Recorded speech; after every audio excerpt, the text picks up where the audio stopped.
Rebecca, so Rebecca's mom, to lie to Isaac. This is Jacob. Genesis 27. Genesis 27, starting in verse 18. We're just looking at Jacob. We're just looking at Jacob before he has any kind of major encounter with the God of Jacob. Genesis 27, verse 18. And it came to pass, and he came unto his father. The backstory is that Isaac had told Esau that he said, I'm ready to bless you. It's time for me to pass on. And I really would like some deer meat before I go. He said, go out there and get me a buck, bring it back and fix it up because I really like the way you work. And Esau said, great. Well, his mom overheard that. I reckon that's where Jacob seen that he was, I reckon that's where he got it. His mom taught him. I don't know. But anyway, she saw an opportunity for Jacob to slide in there and helped him get all the jewelry needed to feign that he was Esau. His bracelets of hair, his necklace of hair, Esau's raiment that smells like someone had been in the woods running from a lion all day. So in Genesis 27 verses 18 and 19 here, this is where Jacob lies to his daddy. Verse 18, and he came unto his father and said, my father. And he said, here am I. Who art thou, my son? And Jacob said unto his father, I am Esau, thy firstborn. And I have done according to thou badest me. I wonder why it didn't say biddest me. It said badest me. Arise, I pray thee, sit and eat of my venison, that thy soul may bless me. He didn't do it once, he did it twice. Look down at verse 23. Verse 23, and he said, and he discerned him not because his hands were hairy. That's that hairy jewelry that his mom had given him. And his brother's hand, as his brother's hand, and so he blessed him, and he said, art thou my very son Esau? He's got his doubts. And he said, I am. He just lied to his dad twice in a row. That's never a good thing.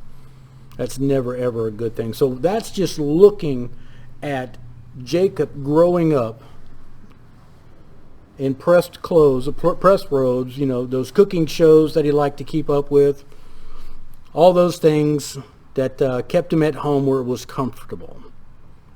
Okay, well, so here we are. We find Jacob fleeing from Esau.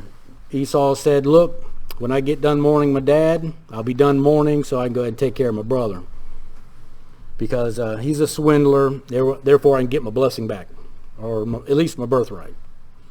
But either way, Jacob's fleeing from Esau. He conned Esau out of his birthright, stole his blessing, lied to his father. Now, God's going to introduce himself. Genesis 28,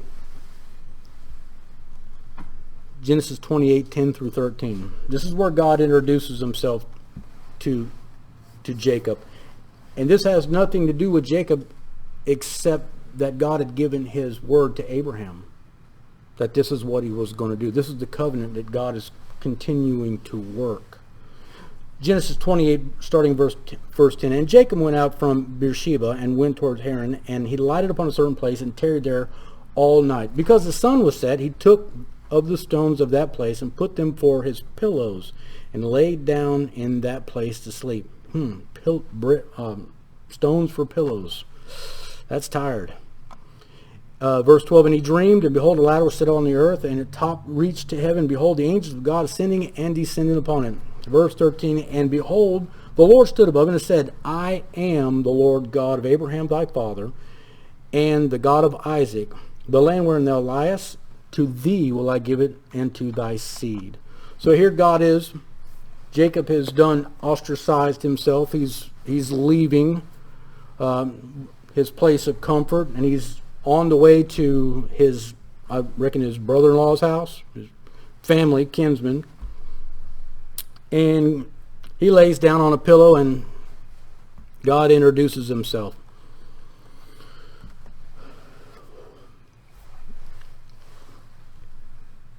There's no way for us to understand how God does things. We think this is how I would do something, but God has other ways. You see, we have a very deceptive heart. And we oftentimes will deceive ourselves, but God sees past the deception. And for us to get into a place to have a name change, and for us to get to a place to where we are righteous before God, we have to come to reality that we're just rotten people. We're born in sin. And we need to understand the operations that God does. He does it very methodically, and he does it in such a way that we see ourselves and that we are contrite or made sorry and repent. So God's going to take Jacob into a classroom. Classrooms can last a long time if you're brilliant like me. But God's classroom can last longer. Let's take a quick look at God's classroom. In Galatians chapter 6, verse 7, we see that one of the laws of God. Deception is a matter of the heart. God's laws are a matter of fact. There's nothing you can do to change any of God's laws. They are solid. But your heart will deceive you. Galatians chapter 6, verse 7 says, "Be not deceived. God is not mocked. For whatsoever a man soweth, that shall he also reap."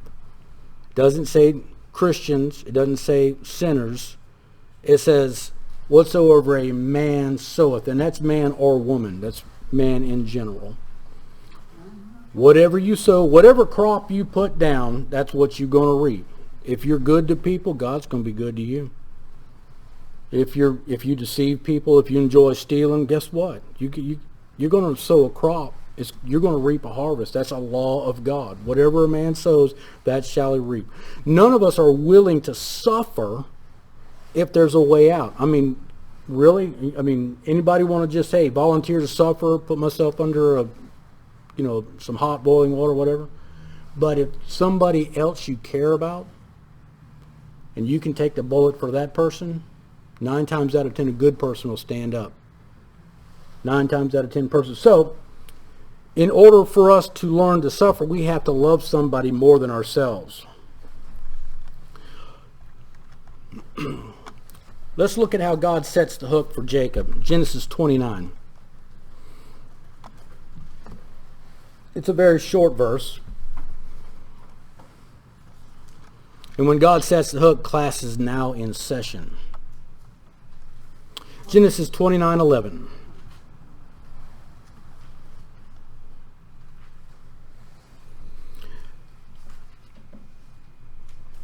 Jacob came and found Rachel at this well, and this is what he did. Genesis 29:11. And Jacob kissed Rachel and lifted up his voice and wept. He just had no idea why he was weeping.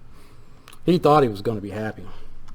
But I'm telling you, God set the hook right here. So we're going to look at happy is he, because our verse said, happy is he that hath the God of Jacob for his help. We're going to look at Jacob's happy life in God's classroom. Deceivers will be deceived. Genesis 29 verses 14 and 15. Genesis 29 verse 14 and 15. And Laban said unto him, surely thou art my bone and my flesh. And he abode with him space of a month. And Laban said unto Jacob, because thou art my brother, shouldest thou therefore serve me for naught? Tell me, what shall thy wages be? Now, Jacob's been with Laban for a month, 30 days. In 30 days, there's a real good chance you can learn a lot about a person that eats breakfast with you, eats supper with you. In 30 days, you're going to have an idea, does he like horses? Does he like cattle? Does he like this daughter or that daughter? 30 days. And then he says, tell me, what shall thy wages be? The word wages should ring a bell. The wages of sin is death. Okay? So what shall your wages be? So, remember, we're looking at happy as he. Genesis 29, verses 16 and 17.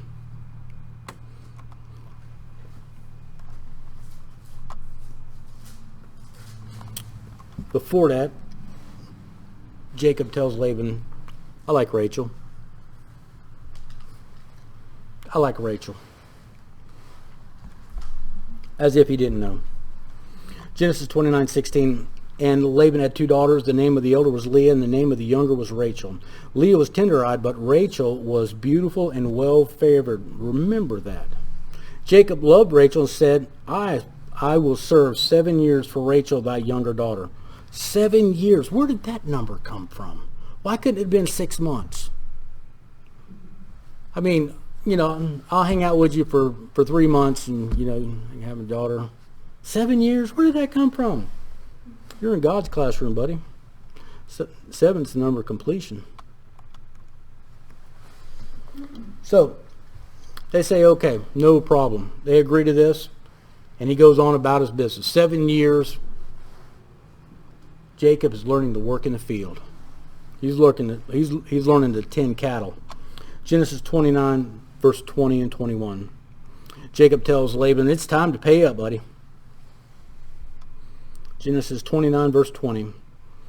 And Jacob served 7 years for Rachel, and they seemed unto him but a few days, for the love he had for her. And Jacob said unto Laban, give me my wife, for my days are fulfilled, that I may go unto her. That sounds good. He fulfilled the contract. Remember, we're looking at happy as he. Jacob is happy right now. This is Jacob's happy life. Genesis 29, verses 23. And it came to pass in the evening that he took Leah's daughter and brought her to him, and he went unto her. And Laban gave unto his daughter Leah Ziphrah. Did I say that right? Zilphra? For his maid, for a handmaid. And it came to pass in the morning, behold, it was Leah. And he said to Laban, what is this that thou hast done? Tell me. It said, did not I serve with thee for Rachel? Wherefore hast thou beguiled me? Now, 7 years. You know how many days that is? That's 2,555 days, give or take a day. 2,500 days. You can't know the ins and outs of some other woman's speech. It says in verse 23, he said he went unto her. No lights, no conversation. 7 years. He spent the whole night, woke up, it was Leah. And then he goes, you have beguiled me. What did he do to his dad? He beguiled his dad. He lied to his dad. Jacob did right here. He fulfilled his contract. He worked 7 years for Rachel. That was the agreement. Now we have standards. You need to pay. I work for Rachel. You need to pay. No. You're in God's classroom. You're being broken of being dishonest. 7 years. 2,555 days. So, what are we going to do? Jacob listened to one woman. Now he has too much trouble. I couldn't wait to say that, just so you know. He says in Genesis 29:27, he says, fulfill her week, and we will give thee this also for the service which thou hast served with me yet another 7 years. And Jacob did so and fulfilled her week. And he gave Rachel his daughter to wife also. And Laban gave to Rachel his daughter Bilhah his handmaid to be her maid.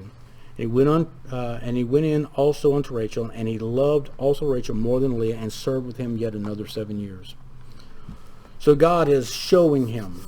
In God's classroom, he's going to help you to see the error of your way. And you're going to have to do right and take it wrong, just like we dish it out. Because that's how God works. I was a road rager, and I've told this many, many times. And so God said, no problem, you have to earn a living. And yes, sir, I got it. So I went and worked for Pizza Hut for 7 years. And I had burnt up many a vehicle. I thought I was doing good. But I tell you what, there came a day when driving at night and burning up one vehicle after another got old. Because you know what? It never, ever really paid. Yeah, I got my bills paid. But when you roast a vehicle and you have to get another vehicle over and over and over, it just gets old. And finally one day, I was following this lady, and I had five pizzas to deliver out in some other country, Alabama. Lower LA, and I was behind this car, and I was so mad because she was dipping into my tips, because if the pizza gets there and it's cold, it's not going to be good. Now, most of the time, people don't care, but there are those. And I was so mad, and I was just raging. I pulled up, I finally got a spot to get around her, pulled up next. It was a little old lady, couldn't see over the dash. I felt so horrible. And you can ask my son. I drive like grandpa now.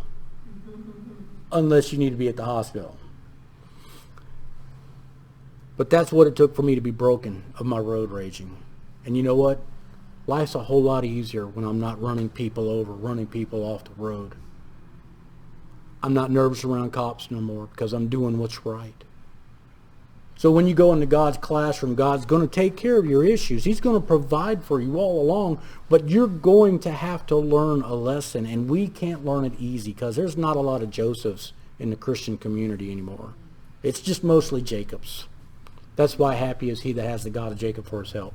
We really need the God of Jacob because we need a lot of help. So he fulfilled his next obligation, and he got Rachel. Happy is he. This is happy. Jacob thought that Rachel was going to be the source of his happiness. He really did. Genesis chapter 30, verse 1. Jacob thought that Rachel was going to be the source of her happiness. Genesis chapter 30, verse 1. And when Rachel saw that she bare Jacob no children, Rachel envied her sister.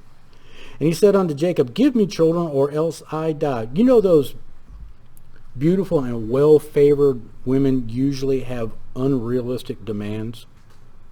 They're used to having people open the tent door open for them and bringing their food to them and rubbing their feet when they're sore and carrying the water buckets.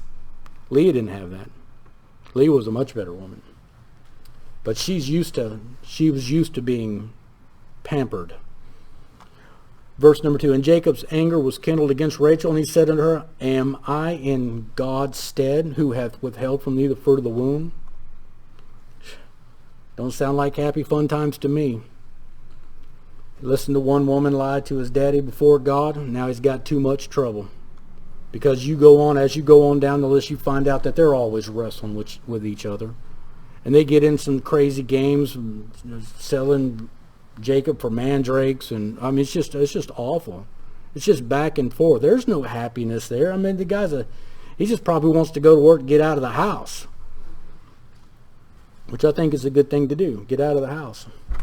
So happy is he that hath the God of Jacob for his help. Let's look at the God of Jacob now. Let's look at the God of Jacob. People will recognize God in your life even if you don't. They will. Genesis chapter 30, verse 27.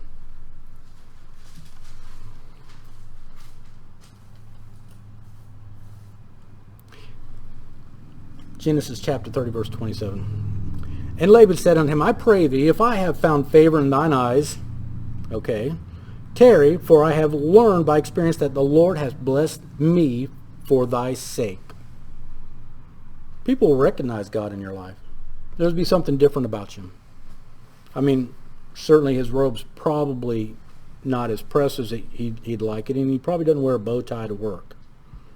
But people will recognize God in your life. So Laban goes on right here in verse 28, 29, says, and he said, appoint me thy wages, and I will give it. And he said unto him, thou knowest how I have served thee, and how thy cattle was with me. So for 14 years, Jacob has been a man of the field, not a man of the tent. God's been training him. He's been learning. You'll learn one way or another. God will teach you. If you're his and you're seeking his face, you open that word of God, God will teach you. May not like how we learn it, but it doesn't matter, because the end result is that we stand right before God in that day. So we're looking at the God of Jacob. Jacob, 6 years, he'd been taking care of Laban's cattle. And you're going to find out that God had a cattle plan. I know a lot of people don't understand it, but God had a cattle plan. Even when he was leaving Egypt, he didn't want them to leave without something to sacrifice. God's always got a cattle plan. He's always got work for us. He likes his men to work. So God gave him a cattle plan, and he instigated this plan. And at the end of 6 years, he had a really nice herd. He really did. So in Genesis 31, verses 1 through 3, we're going to hear Laban's sons talk.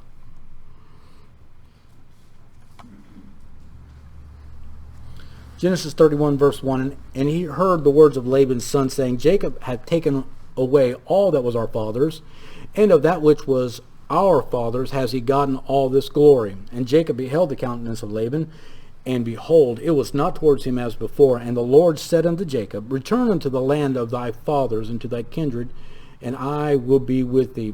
You see, before Laban had been being profited by Jacob. But now we're going to see what God had showed him. God had showed him what to do, because God wasn't going to let him leave empty-handed. He never does. God is a just God. And he will reward you for your work, no matter what, good or bad. God has never changed.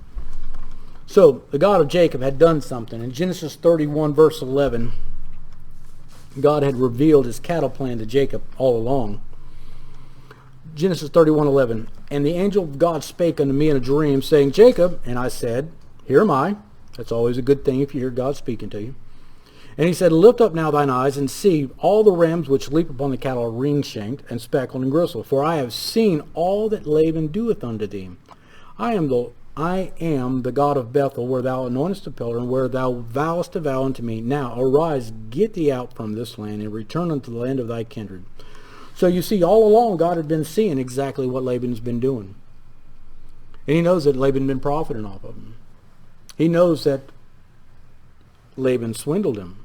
But there was a purpose in that plan. And that was to break Jacob from being a swindler. That was to make Jacob sorry for the crop that he had planted. Because it's going to bear a harvest. If you are a deceiver, you're going to bear a harvest. But you really want to go through it with God. You really do. Happy is he that hath the God of Jacob for his help. So, Laban is mad. Thief doesn't like to be stolen from. Genesis 31 verse 22 and 23. And it was told Laban on the third day that Jacob had fled. And he took his brethren with him and pursued after him 7 days' journey. And they overtook him in the Mount Gilead. Yeah. See, God is just. And he is helping you even when you don't know he's helping you. Look what he did in Genesis 31 verse 26. This is where Laban calls Jacob a thief. This is where he catches up with him. He says in verse 26, And Laban said unto Jacob, What hast thou done? Thou hast stolen away unawares to me, and carried away my daughters as captives taken with a sword. Wait a minute. I thought he earned all of this. Didn't he work for this? His daughters and the cattle, didn't he earn that? He did. And Laban had been stealing from him all these years, been profiting off all these years. Now he's going to come and call him a thief to his face for everything that he earned. But here's where you find out that God doesn't just make himself known to he makes himself known to whoever he wants to. Genesis 31:29, Jacob is not the only one that he makes himself known to. Verse 29, It is in the power of my hand to do you hurt, and it was. But the God of your father spake to me yesternight, saying, Take thou heed that thou speak not to Jacob either good or bad. God had a little chat with Laban. Said, he's under my control. He says, so be careful what you speak. And apparently it was very impressive, because all he could come up with is somebody stole my idols. That's all he could come up with. But any other than that, and that was justifiable, because there was something that was done. Those idols didn't need to be in Jacob's possession. But that beautiful and well-favored young lady, she was a troublemaker. Careful of what you see on the outside. You need to look on the inside. Do they love God first? Do they honor and respect their parents? Do they love children? You might want to know these before you find out what's in the closet. Just saying. I don't know who that was for, but there you go. So Jacob sums up God's classroom in Genesis 31:38. He sums up the classroom that he's been in, because he sees it now. Genesis 31 verse 38. This 20 years have I been with thee. Thy ewes and thy she-goats have not cast their young, and the rams of thy flock have I not eaten. That which was torn of beasts I brought not unto thee. I bear the loss of it. Of my hand didst thou require it, whether stolen by day or stolen by night. Thus I was. In the day the drought consumed me, and the frost by night, and my sleep departed from mine eyes. Whew. That's God's classroom.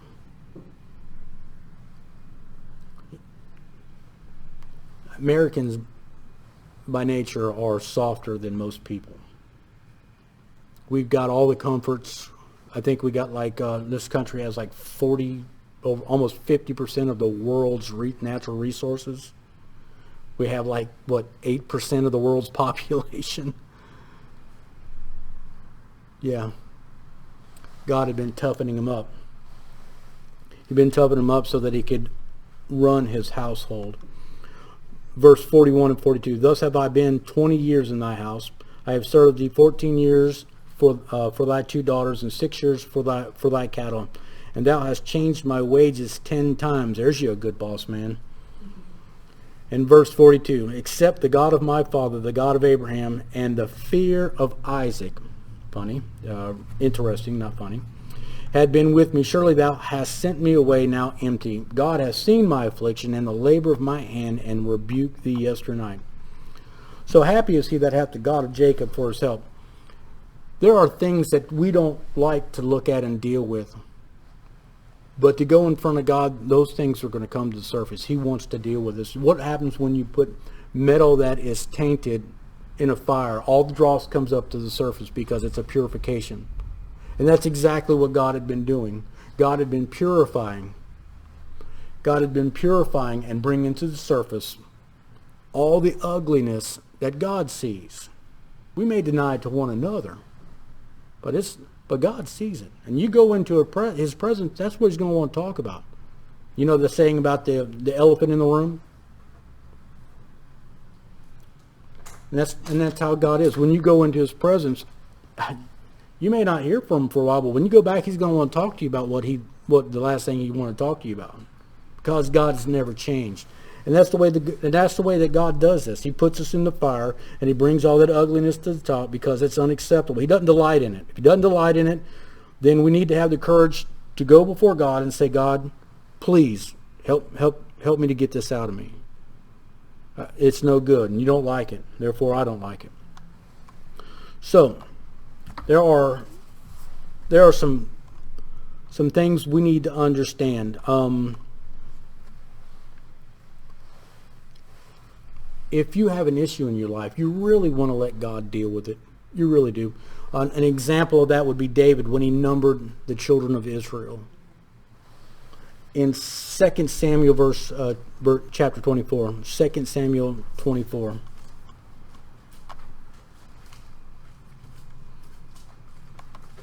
What was that verse? 2 Samuel chapter 24, verses 13 and 14.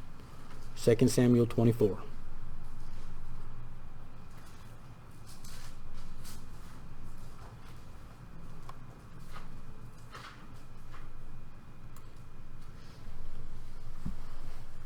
I believe David was even told that he shouldn't be doing this, but he did it anyways. Was it?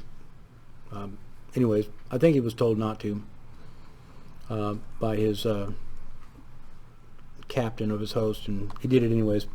2 Samuel 24, starting in verse 13. So Gad came to David, I believe Gad was a seer, and told him and said unto him, Shall 7 years of famine come unto thee in thy land, or wilt thou flee 3 months before thine enemies while they pursue thee, or that there be 3 days pestilence in thy land? Now advise and see what answer I shall return unto him that sent me. And look at what David said. And David said unto Gad, I am in a great strait, and usually we are. Let us fall now into the hand of the Lord, for his mercies are great, and let me not fall in the hand of man. And that's what we want to do. If there's something that God does not delight in, we want to really go and fall into the hand of God because his mercies are great. He's not going to deal with us. His desire is not for our destruction. His desire is for us to grow. Here are a few truths that you find in the Word of God concerning trouble. Psalms 20, verse 1.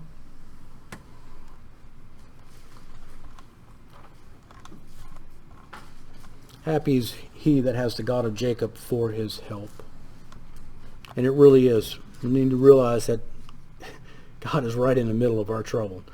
Psalms 20 verse 1, it says, to the chief musician, a psalm of David, the Lord hear thee in the day of trouble. The name of the God of Jacob defend thee. Psalms 27. Just going to run through a few of these.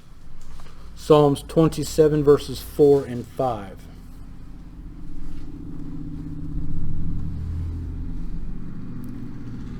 Psalms 27 verses starting in verse 4. One thing I have desired of the Lord, that I will seek after, that I may dwell in the house of the Lord all the days of my life, to behold the beauty of the Lord, and to inquire in his temple. For in the time of trouble he shall hide me in his pavilion. In the secret of his tabernacle shall he hide me. He shall set me upon a rock. Hallelujah. It's real important that we understand that verse 4 comes before verse 5. That's the way God did the numbering system. 4 comes before 5. And you see the thing that David is desiring is nothing but God. Wherever God is, that's where it is. So, for in the time of trouble, if you're already seeking God, he shall hide you in his pavilion. Let's look at one in Psalms 32. Psalms 32.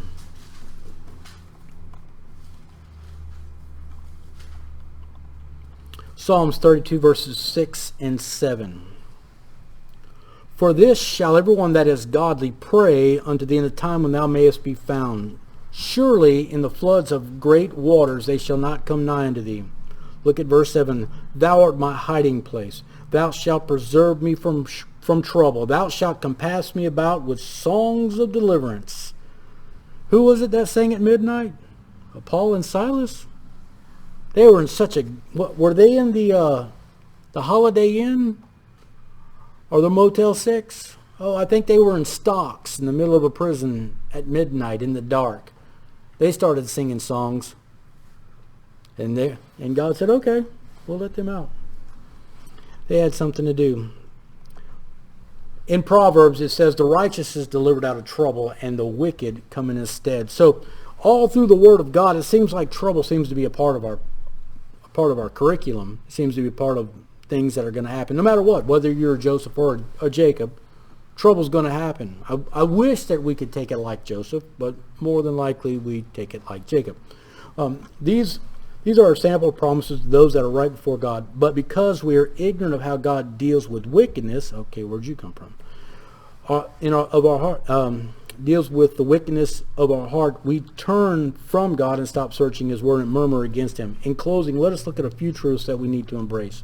Hebrews chapter 12. Something crazy happened on my laptop. Yep, I'm just going to leave that alone. Hebrews chapter 12, starting in verse 5. Remember, God has never changed. Hebrews chapter 12, verse 5. And ye have forgotten the exhortation which speaketh unto you as unto children. My son, despise not thou the chastening of the Lord, nor faint when thou art rebuked. For whom the Lord loveth, he chasteneth, and scourges every son to whom he receiveth. If ye endure chastening, God dealeth with you as with sons. For what son is he whom the Father chasteneth not? But if ye be without chastisement, whereof, look at this, where all are partakers, then you are bastards and not sons. Furthermore, we have fathers of our flesh which correct us, and we give them reverence, and yes, I did. Shall we not much rather be subject unto the Father of spirits and live? Suffering is a part of the program. Philippians chapter 1.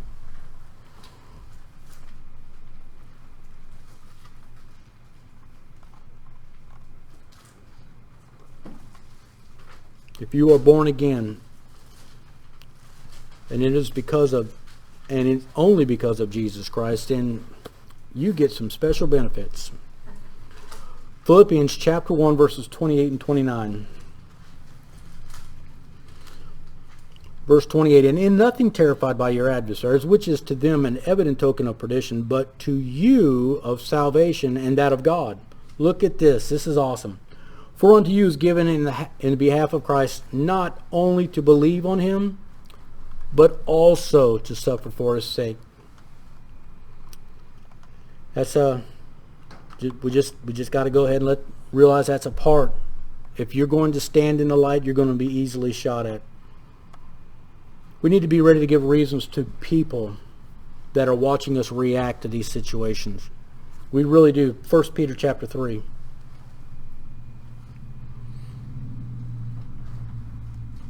Because people are watching. And most of them are going to be like, that ain't fair, that ain't fair. And if you take it right, you need to be ready to give a reason where your hope is. 1 Peter chapter 3, starting in verse 14. It says, but and if you suffer for righteousness' sake, that means you're doing the right thing before God. Happy are ye. Sometimes that's difficult to put together. And be not afraid of their terror, neither be troubled, but sanctify the Lord your God in your hearts, and be ready always to give an answer to every man that asketh a reason of the hope that is in you with meekness and fear. So we need to sanctify God in our hearts, because we're going to suffer. If you're a Christian, you're going to suffer. It's just the way it is. It's a part of the program. I don't know if it's class 202 or 302, but it's a part of the program. We need to learn to recognize trials, for it's for His glory. 1 Peter chapter 4.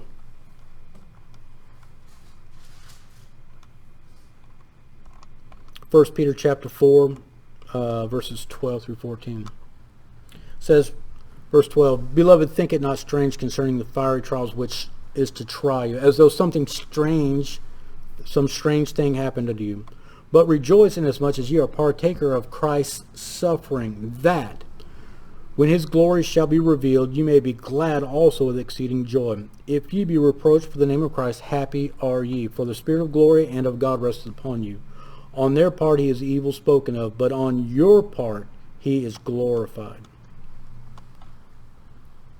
Suffering's a part of the program. We're not going to suffer for just anybody. We need to realize that we're going to suffer for Him. And we need to really sanctify Him in our hearts and realize, hey, we're doing it for His glory.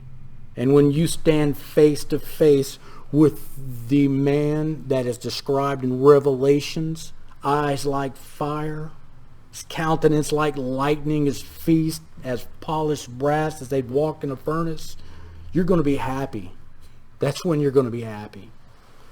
Because we are partakers of Christ's suffering. It all boils down to this. Philippians chapter 3.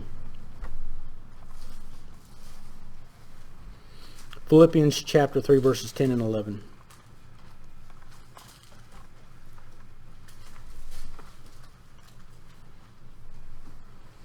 Philippians 3:10. That I may know Him in the power of His resurrection, and the fellowship of His suffering, being made conformable unto His death, if by any means I might attain unto the resurrection of the dead.